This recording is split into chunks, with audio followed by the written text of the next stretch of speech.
வணக்கம். செய்திகள் வாசிப்பது நித்தியா. இன்றைய முக்கிய செய்திகள்.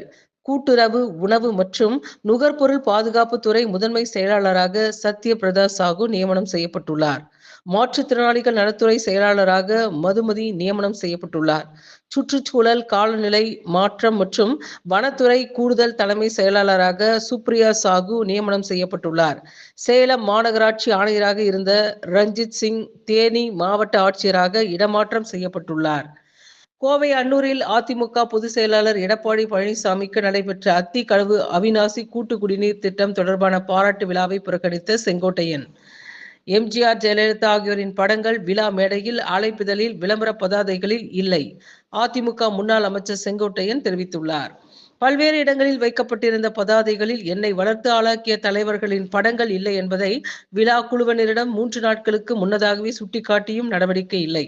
எம்ஜிஆர், ஜெயலலிதாவால் அடையாளம் நாங்கள் காணப்பட்டவர்கள். நான் விழாவை புறக்கணித்ததாக அர்த்தம் கிடையாது. விழாவுக்கு செல்லவில்லை என்று செங்கோட்டையன் தெரிவித்துள்ளார். தொரப்பாடி அரசினர் மேல்நிலைப் பள்ளியில் பள்ளி மாணவர்களுக்கு குடற்புழு நீக்க மாத்திரைகளை மாவட்ட ஆட்சியர் வழங்கினார். வேலூர் மாவட்டம் தொரப்பாடியில் உள்ள அரசினர் மேல்நிலைப் பள்ளியில் இன்று தேசிய குடற்புழு நீக்க தினத்தை முன்னிட்டு மாவட்ட ஆட்சியர் சுப்புலட்சுமி கலந்து கொண்டு சுகாதாரத்துறையின் சார்பில் குடற்புழு நீக்கத்திற்கான அல்பெண்டசோல் மாத்திரைகளை பள்ளி மாணவ மாணவிகளுக்கு வழங்கினார். இதன் மூலம் குடற்புழுக்கள், கிருமிகள் நீக்கப்படுவதால் மாணவர்கள் நல்ல உடல்நலை பெறுவார்கள் என்பது குறிப்பிடத்தக்கது. வாணியம்பாடி அருகே ஓடும் பேருந்தில் கர்ப்பிணி பெண்ணிற்கு ஏற்பட்ட பிரசவ வலி. கர்ப்பிணி பெண்ணை பத்திரமாக மீட்டு ஆம்புலன்ஸில் மருத்துவமனைக்கு அனுப்பிய போது ஆம்புலன்ஸிலேயே ஆண் குழந்தை பிறந்து தாயும் சேயும் நலமாக மருத்துவமனையில் அனுமதிக்கப்பட்டனர்.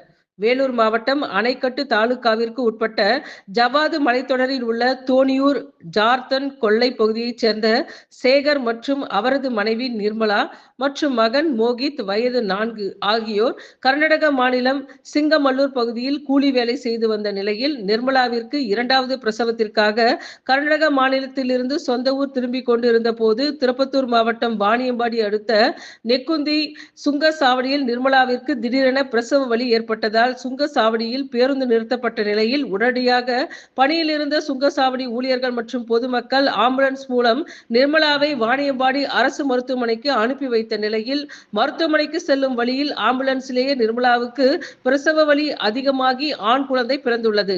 அதனைத் தொடர்ந்து வாணியம்பாடி அரசு மருத்துவமனையில் தாயும் சேயும் நலமுடன் அனுமதிக்கப்பட்டனர்.